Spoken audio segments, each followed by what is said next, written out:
I have a question for Mark, for Brandeis. You are one of our customers that are completely moving away from your previous resource sharing platforms. In your case, it's Iliad and WorldShare. It's very interesting. I think it interests the community. So if you can share more with us, specifically regarding your work on setting your resource sharing ecosystem. Yeah, and we're not the only institution doing that either. So I think that we may want to hear from others, but yeah, we are live on Rapido as of today.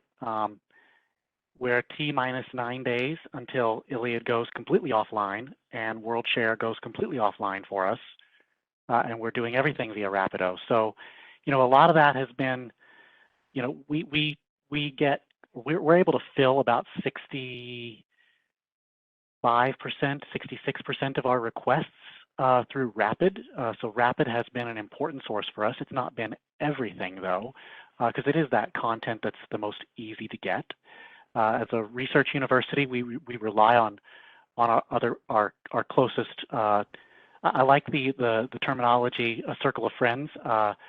So we have various circles of friends too. So the Boston Library Consortium being one of those circles, the IDS project being another one of those circles.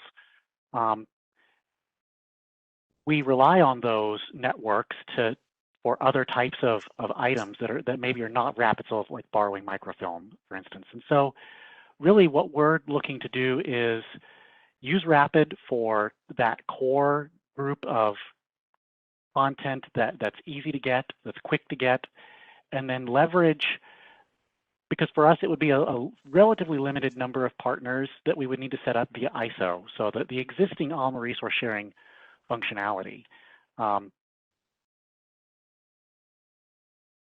We're setting that up. We've set it up with a number of institutions already. The SUNY consortium has been immensely helpful. We're having other conversations outside of that group. So also, for instance, looking at expanding our partnerships to be more international in nature. So I'm already having conversations with one very large university in Israel to do reciprocal resource sharing, so free resource sharing with each other. Returnables, right? Returnables included. Yes. Yes. So for me, it's really an opportunity. So instead of looking at resource sharing as a transactional event, which I think a lot of us in the resource sharing world tend to just purely think about it as transactional, I want to step back and look at it as strategic. Dumping things into OCLC it's kind of easy to turn it around to make it transactional, but really we have a big opportunity here to be more strategic about it, to see resource sharing, and one of the reasons resource sharing doesn't sit in access services here at Brandeis, it sits with me in collections, is because we do see it as an extension of collections.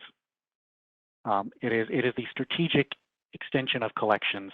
Maybe those things that we don't necessarily want to own or need to own because maybe they're tangentially related to core subjects that we're doing or what have you. But they're things that we want easy access to. And so we can choose our partnerships very strategically in that way. So just a little bit of background. We, like Brandeis, also are moving away from WorldShare and Iliad. Our Iliad ended on March 31st, I believe, and our WorldShare ends in about 9 days. So we decided that Rapido was really a good fit for us. So the Rapido team was able to work with us at an accelerated pace. We really kind of needed to hit the ground running pretty fast. And so what happens is that Rapido will run in implementation mode, which means it'll run in parallel with your existing classic Alma resource sharing.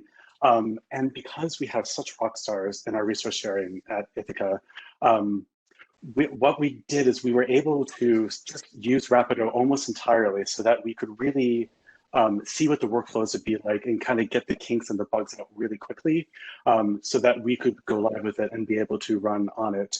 And I think, being live on it in the early days of a young product is what you would expect, is that some things are really ace and some things are a little tricky right now.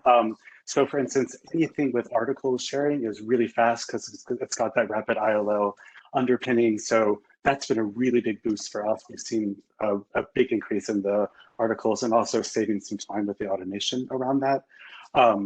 We also were lucky that we were able to partner with our other SUNY Roto partners, like also like a part of the SUNY network with that. And so that meant that we knew that we had a base of for returnables that we could really depend on. But we knew that there would be other ones that are going to be trickier to get. And they are trickier to get. We've run into some of the stumbling blocks. We've run into we have to manually reach out to people to find lenders. And this is only for a few returnables. I want to be clear, it's not every single returnable, but also, you know, it's finding folks that are like, I don't know how to set that up on my end, so I don't feel comfortable lending, or vice versa. We're like, how do we get you set up on our end if we want to lend? And also there are folks that just don't want to lend outside of OCLC. And so that's a bit of a barrier, but we've also found some libraries that are really flexible and they're doing what we're doing. They're leaving Iliad, they're leaving WorldShare, and they're trying to find their way to do this. So I think, like, you know, the more that we all reach out together, the more we can uplift things and really make a wider universe with this kind of resource sharing, the more important it's going to be and the more access we'll have for our patrons, which I think at the end of the day is really what we're all looking to do.